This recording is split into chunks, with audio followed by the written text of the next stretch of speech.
passer aux choses sérieuses puisque je vois que personne n'est venu seul ce soir. On est venu accompagné. Is he on fire? Is this your boyfriend? No. Not yet. Okay. Maybe tonight. Few glasses of wine. Eh bien, oui, j'interpellais de manière américaine cette jeune fille, puisque peut-être que vous êtes venu avec une catégorie de personnes que moi personnellement je déteste. Les potes relous. On est tous le pote relou de quelqu'un. Et si ça se trouve, vous êtes venu avec votre pote relou. Ah, là, je te vois rire. C'est pas bon signe pour toi. Eh bien, moi, personnellement, j'ai un pote relou. Enfin, j'ai une pote relou. Ça s'appelle Célia.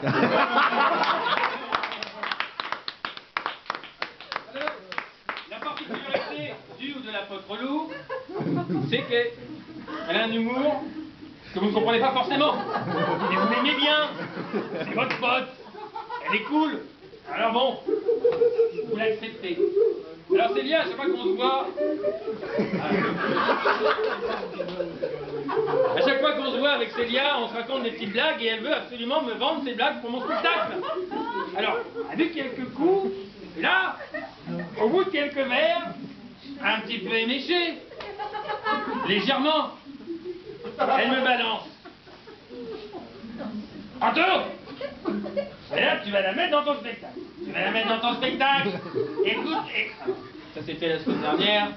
La blague de la semaine était la suivante. Anto, écoute là. Blocage de meuf bourrée. Hé, écoute là. Anto, est-ce que tu as déjà léché la chatte de ta mère? Mais non, mais... Ouais, laisse-moi le temps de traduire là. D'accord. Moi je te laisse. Écoute, non, c'est horrible. Non. Ou alors j'étais vraiment bourré, mais non, je ne crois pas. Hein? Et si, Anto, si, écoute. Et si là tu rentres dans le spectacle, si t'es pas né par césarienne, hein? Si, il est forcément un centième de seconde au moment de ta naissance. Ouvre ta bouche et rentre en contact avec la chatte de ta mère. Donc t'as léché la chatte de ta mère. Tiens. T'as léché la chatte de ta mère. T'as léché la chatte de ta mère. Non, écoute, arrête. Non, à cause de Célia, le soir même, j'ai fait un rêve horrible. Le rêve avait pourtant bien commencé, comme toutes les nuits, j'ai rêvé que j'étais totalement nu. Comme un Adam dans la prairie, le sexe en érection de 45 cm, alors de 4,5 cm, excuse-moi, face à un sexe de femme totalement offert. Je rêve de ça toutes les nuits, je vous dis. Sauf que là, soudainement, j'ai entendu mon dit coq. Soudainement, le rêve s'est mis à changer. Le sexe féminin s'est mis à me parler.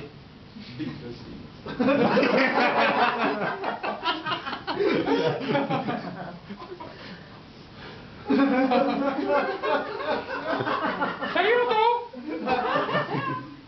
C'est avec ça qui pensait me faire mal, qui pique?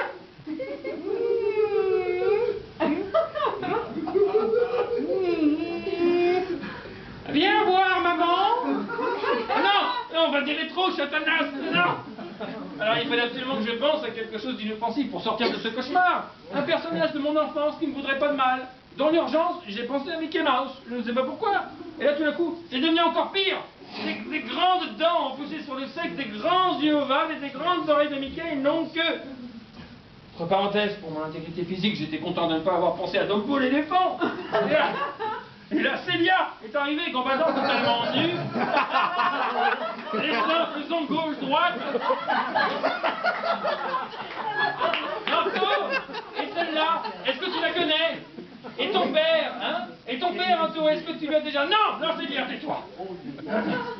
Et là, je me suis réveillé de ce cauchemar, sur le bord de mon lit, le souffle court,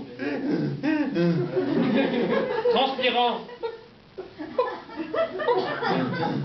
Et là, je me suis dit que quand on fait un cauchemar, ce n'est pas un hasard. Yes, I realize. Quand on fait un cauchemar, c'est qu'on n'a pas totalement la conscience tranquille. C'est pourquoi j'aimerais vous avouer quelque chose. J'aimerais faire une déclaration d'amour. Tu vas nous rappeler ton nom, s'il te plaît. À la salle. Monique.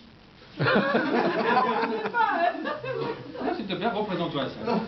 Tu veux me mettre debout là? Non, non. Juste... Ah si, tu peux te mettre debout. Mets-toi debout. Mets-toi debout. N'aie pas peur. Tu te tournes vers le public et tu te présentes. S'il vous plaît, un peu de respect. Un peu de respect. Présente-toi. N'aie pas peur. Je m'appelle Roxane. Roxane. Bonjour Roxane. Assieds-toi Roxane, je t'en prie. Merci. Eh bien, Roxane. Oui. Oh si. Tu sais qu'il arrive souvent que je fasse des déclarations des membres du public. Ce soir, c'est toi qui m'as fait craquer, Roxane. Put up the red lights.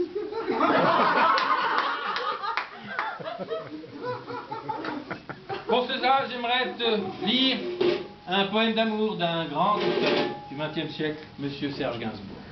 Oh là. Ce poème s'intitule Love on the Beat. Ça m'aurait étonné.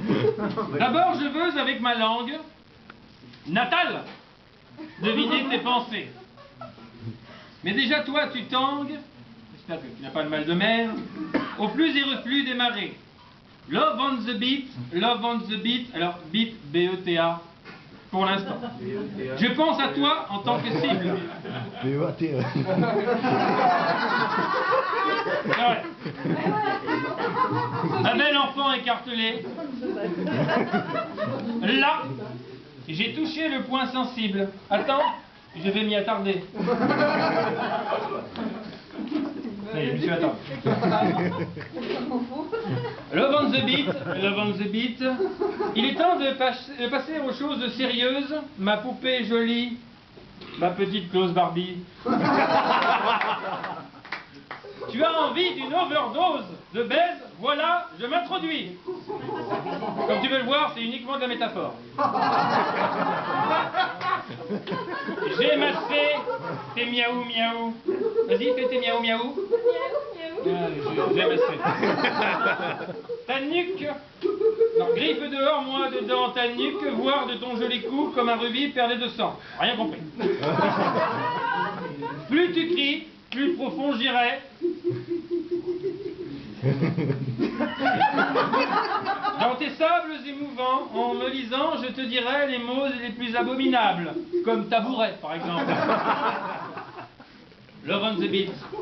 Love on the beat. Brûlants sont tous tes orifices. Je sens que tu es chaude de la narine gauche. Les trois que les dieux t'ont donnés, je décide dans le moins lisse d'achever de m'abandonner. Petit Kleenex.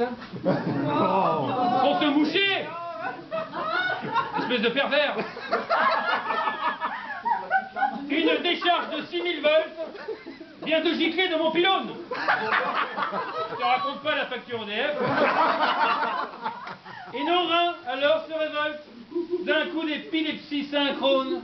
Love on the beat. Love on the beat. Merci Roxane.